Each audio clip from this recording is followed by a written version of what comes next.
Welcome back everyone to more NASCAR Heat 4 at Knee Pit Gaming. In today's video, we're going to jump back into the options menu.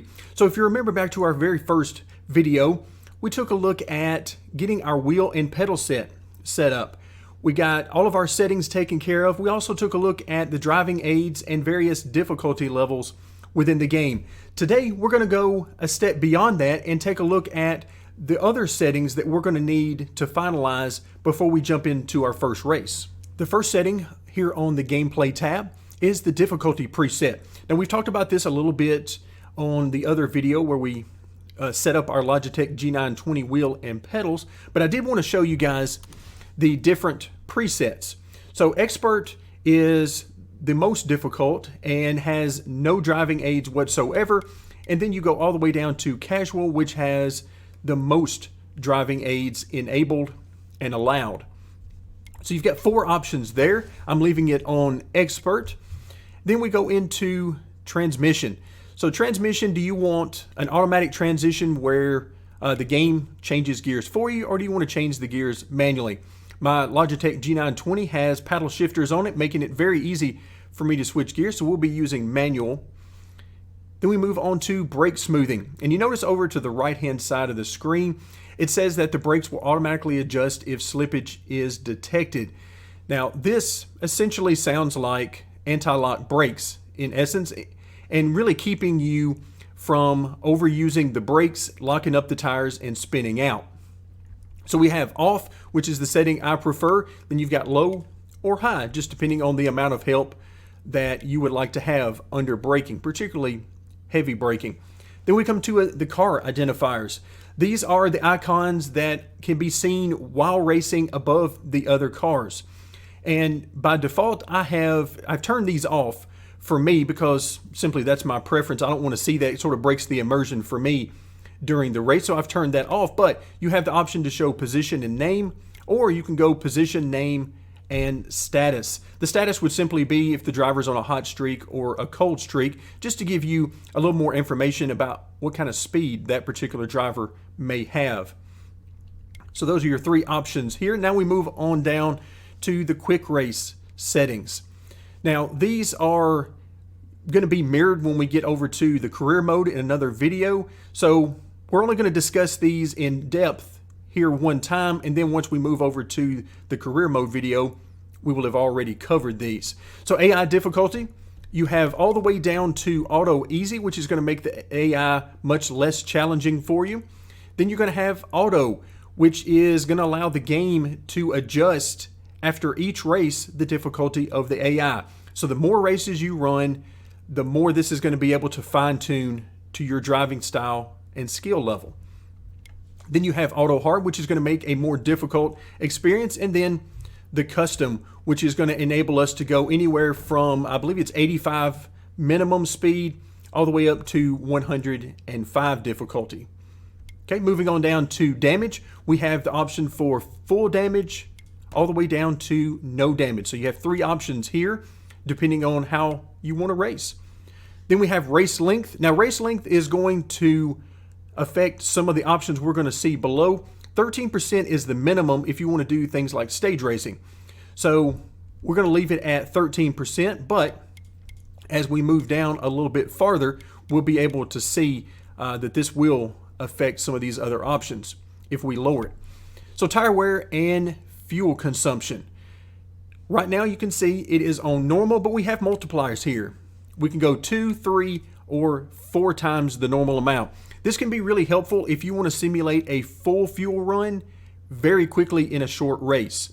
So that can be a very helpful option if you prefer that. I prefer to leave it on normal most of the time and simply run a little bit longer races. Player tire wear rate. This next couple of options is where we're going to decide how we want the car to handle over the course of a fuel run. Do we want the car to maintain a lot of grip, or do we want it to lose a lot of grip? And we can adjust that with both the wear rate and the grip fall off just below it. So right now I have it set up to have more wear on the tire wear, and this is only for the player right now. We'll look at the AI setting here in just a moment on the driving tab. So right now I have it set up to more wear, but you have normal and less wear also. And I plan to change these quite a bit just depending on the track I'm at. So certain tracks like the 1.5 mile and bigger tracks, I might want a lot more tire wear and go with more wear. But if we go to Daytona or Talladega as an example, I want a lot less wear there because tire wear is not that big of an issue at the plate tracks. Then we come down to the grip fall off. As the tires wear, how much grip do we want to lose?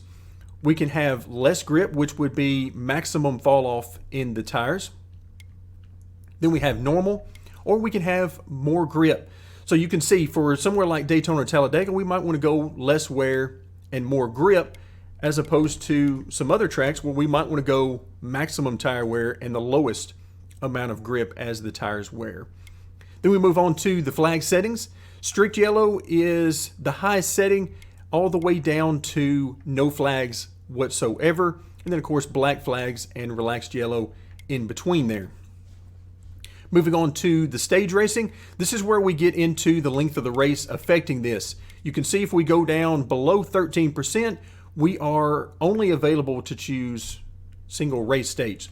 So we leave it at 13%, so we have the option to turn on stage racing. Now for those of you who want to run the races like they used to be run, then you want to choose the single race stage, or if you want to race the way they race currently in NASCAR, then stage racing is where you want to be. And again, 13% is your minimum race length in order to accomplish that.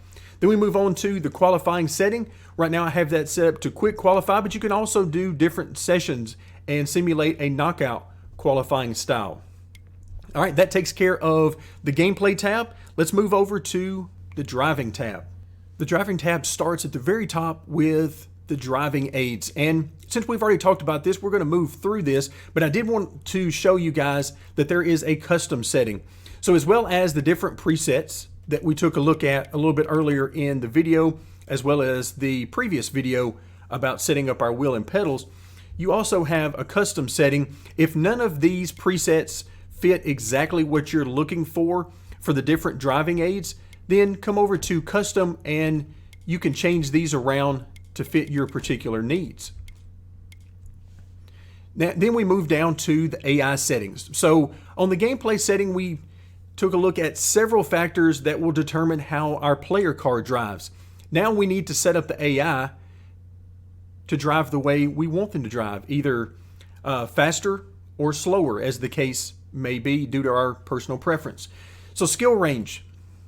Currently I have it set up to be narrow, which I feel is fairly realistic, since in real life even the slower cars aren't going that much slower than the fast car. This is going to keep the field together a little bit more than you might otherwise see if you're using normal or the wide skill range. So again, if you want the maximum amount of spread during the course of a green flag run and the cars get, apart quite a bit with a lot of distance in between them, then maybe the wide skill range is what you're looking for. But like I said, I prefer the narrow to keep cars as close as I can get them. Stability, we've got normal, more stable, or less stable. This is going to affect how the AI cars handle on contact. Now that can be contact with the player car, or it can be contact between AI cars. So this is essentially where you determine the type of racing you want to do. If you want there to be very few cautions and a low likelihood of cautions, then maybe you want to go more stable here so that the AI can endure a lot more contact before getting out of shape. Once they get out of shape, we move on to the recovery skill. So let's say that we've made them less stable under the stability option. So we're going to get more wrecks. They're going to get out of control more whenever they're hit. Then we come to recovery skill and we have the option to go less skill, which is going to mean that easier contact is going to make it easier for them to actually wreck, or we can go the opposite direction and go more skill where they'll get out of shape, but they won't wreck it as often. So you have a lot of options here in how you want to do things. For me, the normal option on each of these seems to be working out pretty good. I can have contact with these guys in the corner. I can hit them, say, in the left rear on corner entry, mid-corner, and it will certainly get them out of shape, and they will spin out a lot of times. which is realistic. That's exactly what you would expect to happen. So far, normal is working out pretty good for me. Starting spread, you have compressed, which is going to keep the AI closer together for the first couple of laps after a start or restart. And then you also have the option of normal, or the other extreme, which is expanded. And expanded is really good if you're having issues with the AI being a lot less stable and a lot more erratic when they're closer together in bigger groups of cars. Maybe expanded can help out with that. I have tried the expanded setting and really liked it. It certainly gives a lot more room on the starts. If you need to catch the car, or if you've got an ill handling car, it can certainly help out with that. Mechanical failures, how many blown engines and blown tires, things of that nature, do you want to see during the race from the AI? We can have infrequent, normal, or frequent, just depending on what you prefer. Now we get to the tire wear effect. Now the tire wear effect this time is for the AI. And what I want to do is have it match my setting for the player car over on the gameplay tab that we were looking at earlier. So here you can see I have it with more effect, and that's because most of the tracks I run with the tire wear setting maxed out for both the player and the AI, but you also have normal and then less effect. You can also use this to simulate different difficulty levels. So for example, if I come back over to the gameplay tab and I see that I'm using maximum tire wear and the least amount of grip as the tires wear for the player car, I can come back over and set the tire wear effect for the AI to have less effect, so they will actually be faster than me over the course of a long run, and that can actually overall speed up the AI if you're having issues with AI being too slow at a particular track, or if you just simply want more of a challenge. Then we come to fuel consumption, which is currently at normal. This will determine how often you want the AI cars to have to pit for fuel, and how often strategy comes into play, and really ties in well to the length races that you're going to be running. The default normal, then of course we have slower and faster available. Impact forces, this is something I've been playing around with quite a bit as I get started in the game, and you can see it right now I have it on low, and that's because I want a little bit more forgiveness. At first, when I had it on normal, the impacts were a bit more jarring, particularly to me as the player car, and that's going to come into effect quite a bit on the very next setting that we're going to look at of Draught Partners. So I have found that using low impact forces is the best option for me, just to keep the AI impacts from being quite as jarring and wrecking me very easily if I use the high settings here. So then we move on to the Draught Partners. Now this is a new option in NASCAR Heat 4 that was not in previous games. You have enabled or disabled. Draught Partners will allow the AI cars to partner up and draft with you at the bigger tracks, the speedways and the super speedways. It does not have any effect on the shorter tracks or road courses, so you don't have to worry about that.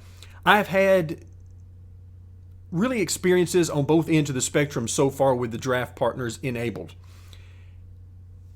On one hand, the drafting partners is really good at Daytona and Talladega when you need a partner to really push you up through the pack and make up some positions quickly. That can be a great thing. Where I've seen the downside on the Draught Partners is on, say, some of the 1.5 mile tracks where the AI will sometimes want to hit you and give you a bump draft right in the center of the corner, which is no good at those places because you're already struggling to maintain grip and speed. The last thing you need is a bump draft mid-corner. So I've seen that some. So I'll play around with this, enabling it on some tracks and disabling it on others, just depending on how aggressive I see the AI being. So that's going to do it for our discussion of the gameplay options that will really have a large effect on your enjoyment of the game. Then if we look at some of the other options, now we're going to skip past the player controls because we've already looked at that in a previous video. Display, you can see there's not a whole lot to be had here, and that's because I'm playing on the Xbox One version of the game. So I have a simple screen adjustment to make sure that I'm getting the full screen experience. Moving over to audio. And currently I have the music volume all the way off, and that's simply for recording purposes more than anything, so that we don't have any issues with copyrights of music on YouTube. Then effects volume, you can see I have that maxed out. The victory anthem, I have that down just a little bit. This is the music that would play whenever you have won a race, either in single player or multiplayer. So you can choose your anthem, many different options from different types of music, from rock to hip hop to country and so on. So a lot of different options to choose from there. And then spotter volume. I have this maxed out and really wish that I could do more adjusting on the volume. What I have found in previous games as well as in NASCAR Heat 4 is that I have a harder time hearing the spotter over the engine sound. So I would really like to see a way to separate those two so I can turn down the engines a little bit and keep that spotter volume. It's okay right now, but still not quite as much control there as I would prefer. Right now we only have the option for one spotter, which is TJ Majors. And in the future, most likely with DLC, you're going to see additional options in this space. In-game effects, how loud do you want the crowd to be when the race is nearly over or you're about to take the lead, things like that. And then wall reverb. This has a big effect. If you turn this up toward the maximum, then you're going to get a much louder engine sound when you're running close to the wall, such as on the straightaways. Personally, I have turned that down some, again, just going back to the spotter issues, just so I can keep the engine noise down a little bit more. And then finally, bass boost on. I find that this is really nice for the engine sounds, and at the low end really helps with the rumble and overall with the immersion. Next tab is the age verification, and that is simply because there are a few paint schemes from different cars that might have more adult-oriented sponsors, such as the beer-sponsored cars, Brad Keselowski and so on. You need to be of a certain age before you can enable those, so that's why it's asking you if you want to input your birth date. And then finally we have the legal notes. So once again, we're going to go ahead and exit out of that, save so we can get back to the main menu. And that's going to do it for today. Thank you very much for joining me, and stay tuned as we will continue our support for NASCAR Heat 4.